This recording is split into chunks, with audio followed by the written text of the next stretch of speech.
It's a Friday, and I can't remember ever doing a video about this story. I know I've mentioned this story before. I know I wrote an article about this story for Jalopnik back in the old days, maybe 8-9 years ago. But I have a funny story about one of my earlier cars. And so if I did a full-blown video on it, somebody can point it out to me, I'll take a look at it and I'll remove one or the other. But I don't think I did an actual video on this that is still on my main channel. So here we go. I was looking to buy a used car in the mid-1980s. And I was driving around one night, and all the car dealerships were closed on Telegraph Road in Southfield, Michigan. But I was driving past one, and I saw a little Dodge Daytona, the little car, the little mid-'80s car, came with a 4-cylinder engine. Thing would have a manual transmission in it, and neat little car. I saw one that was black. I looked at the price. Price looked decent, but of course, the place is closed. So the next morning, I called the dealership, got a salesman on the phone and said, hey, I want to take a look at that little black Daytona you got. How much do you want for it? Tell me about it. The guy told me some typical stuff about it. And he said, when do you want to come in and take a look at it?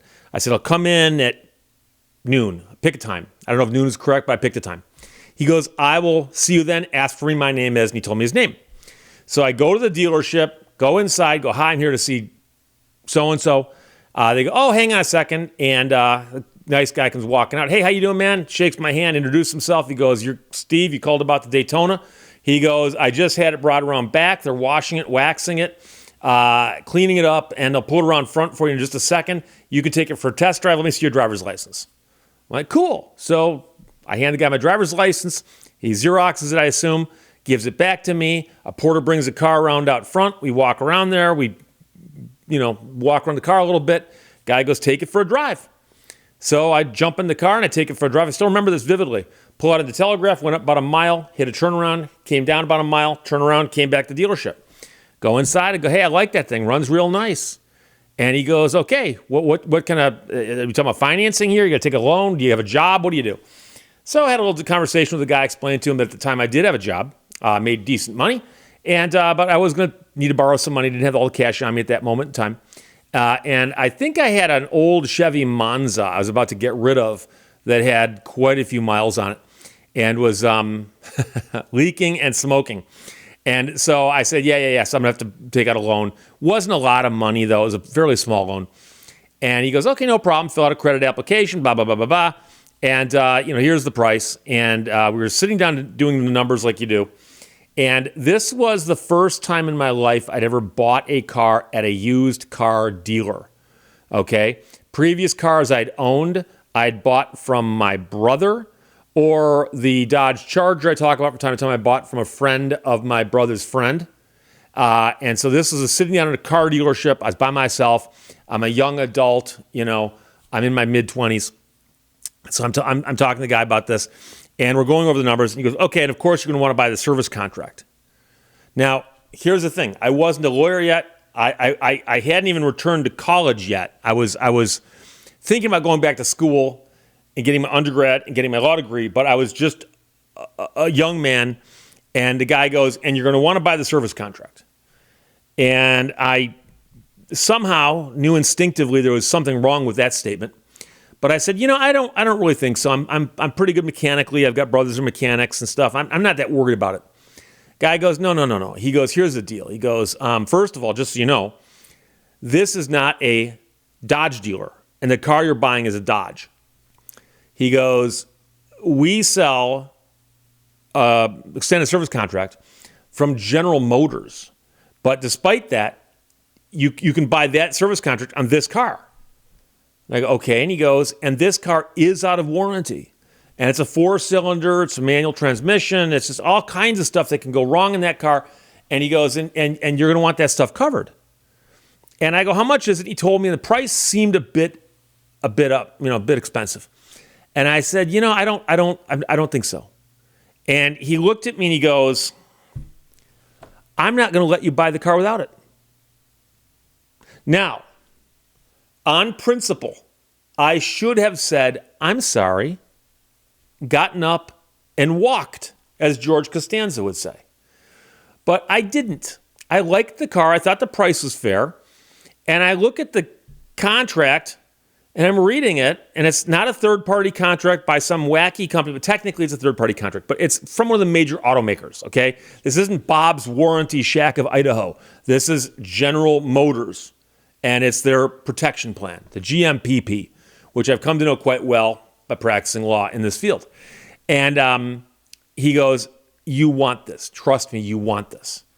And I go, but, you're not telling me this thing's a defective car, right? He goes, no. He goes, but things can go wrong with cars. He goes, all it takes is something major to go wrong, and next thing you know, you're stuck paying for some gigantic repair. And he goes, and we can roll the price of this into the purchase agreement. So at the time, I was convinced I was making a big mistake, but I needed a car. And I thought, you know something? I'm gonna go ahead and throw caution to the wind. I'm gonna do it. So I said, fine, I'll buy the car, take this extended service contract. We're good. He goes, okay. He goes, fill out all the paperwork, sign a bunch of documents. And he goes, and you come back tomorrow, pick up the car because the approval and paperwork and all that stuff. So next day, I go in. I had an appointment to go in at a particular time. I can't remember who brought me, but I think my father may have brought me. Because I remember going into the dealership. My dad's always been a car guy. My dad's saying, where's your car? And I said, hang on. I'm looking around. I don't see it. And so the salesman comes walking out. I introduce him to my father. And the guy's like, hey, great to meet you. And I go, where's the car? I want to show my dad. And he goes, oh, it's out back. We're cleaning it up for you. Now, remember, they cleaned it up for me the day before, too. But I didn't think much of that. So next thing I know, we sit down, sign a bunch of documents. Some guy comes around, pulls the car up front. There it is. My dad walks out, looks at it, goes, yeah, it looks nice. I'll meet you at home. And this is about 7 miles from my house. So I jump in the car, I drive it home. Thing runs great. I love this car. This car is cool. And it's the nicest car I've owned in terms of how new it was at the time of the purchase. It wasn't brand new, but remember, my Charger was 10 years old when I bought it. And the Monza, to do the math on it, was also a few years old, but had very, very high mileage on it when I got it. This thing, I don't know what the miles were, but the miles were such that the drivetrain was out of warranty. So I remember driving around a little bit, showing it to my friends, went over and visited another friend of mine, showed it to her. She thought it was really cool. And then that night I come home, I park it in the garage, or park it up against the garage, but in the driveway. And I'm like, this is cool. I got this car. Next morning I get up, I fire the car up, and it starts billowing clouds of smoke out the tailpipe. Clouds of smoke. Wasn't doing this yesterday. Wasn't doing this the day before. But of course, on those days I had started it. No, I hadn't started it when it was cold, had I? Both times the dealership had started it cold, warmed it up, and brought it around out front for me.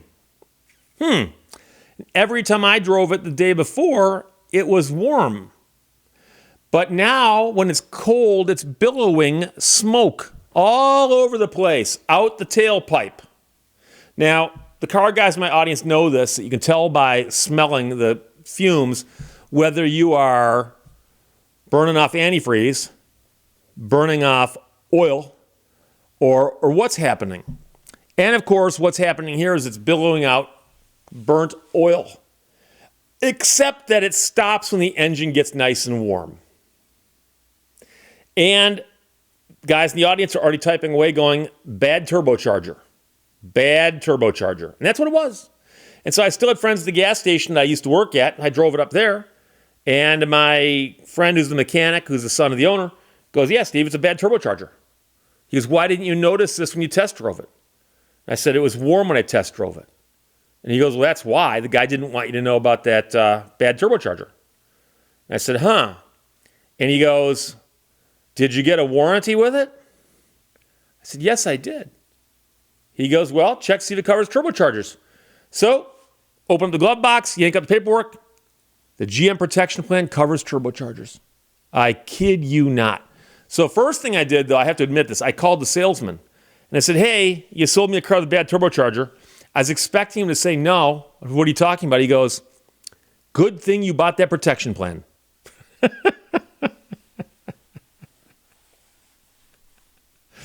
I go, should I bring it into you guys? And he goes, no, you'll get better work done at a Dodge dealer. Take it to a Dodge dealer, and they will honor the GM protection plan. So I took it to a Dodge dealer right near the school. where I was going to go to finish my undergrad, and drop it off there. And they go, yep, bad turbocharger. We'll replace it for you. We'll cover it by the GM protection plan, blah, blah, blah, blah, blah. And it got taken care of. And I got a brand new turbocharger out of the deal. I was without the car for a couple days while they did the work. And the GM protection plan that I had did not cover a rental car. But I got, rides that bummed off of people and so on. But the funny part about the story is that when the dust settled, I wound up with this charger that had a brand new turbocharger in it. It was sold to me with a bad turbocharger, and the salesman who sold it to me knew it had a bad turbocharger and simply insisted I get the GM protection plan to get me a brand new turbocharger. Now, here's the funny thing. I will admit I'm conflicted. The guy lied to me, he misled me, and he ripped off General Motors. He kind of ripped me off in a roundabout way, because if you said, hey, Steve, this car's got a bad turbocharger, but I can get you a new one, I would have been like, no way, dude, I'm out of here. But other than the couple of days it was down and the embarrassing thing of us standing around my driveway going, why is that thing smoking like that? I did. I wound up with a brand new turbocharger. And I owned that car for 4 or 5 more years. I drove it to California, and I had it in California, drove it to and from school, the entire time I was in school for about a year and a half. And with just a few months left in my law school career, the transmission went bad. I was driving one day. I was about 2 miles from school. I went to put it in either third or fourth, and all of a sudden the transmission made a noise, and I can only tell you it was similar to somebody jamming an aluminum baseball bat into a lawnmower blade. It made a hellacious noise. And I figured out I could keep it at first or second, and it would get me places. I drove it to parking lot, parked it, went into school for the day, came out, took it to a transmission shop who said, your transmission's a basket case. And then I later went out and I bought another car. But that car, other than the transmission, that car, other than the turbocharger, ran perfectly. The entire time I owned it, it was actually a very, very good car. The little 4-cylinder Daytonas they made in the 80s. There was also a Chrysler version, a Plymouth version. I think there's a Chrysler version. I know there's a Plymouth version. But there are not a lot of them on the road anymore. They're basically disposable cars. But when you got one back then and just used it for a while, they were fine. And it was very, very inexpensive. It's a neat little car, nice looking car. It's not really a Dodge Daytona in the sense of the real Dodge Daytona, but hey, they got the name, they're going to use it. But it's one of those funny stories that I've often thought about, where the salesman, without question, sold me a bum car and lied to me about it and ran a scam. But the bulk of the scam was against General Motors. And by the way, it was a Pontiac dealership. So the fact that he ripped off GM while working at Pontiac or for a Pontiac dealership, I don't feel that conflicted about that. And I don't think he did either, which is why he's probably such a good car salesman. But that's the story of the turbocharger GM protection plan scam that I wasn't a victim of in that sense. I was more of a bystander, an innocent bystander. But it's, to me, a fascinating story. Questions or comments, put them below. Let's talk to you later. Bye-bye.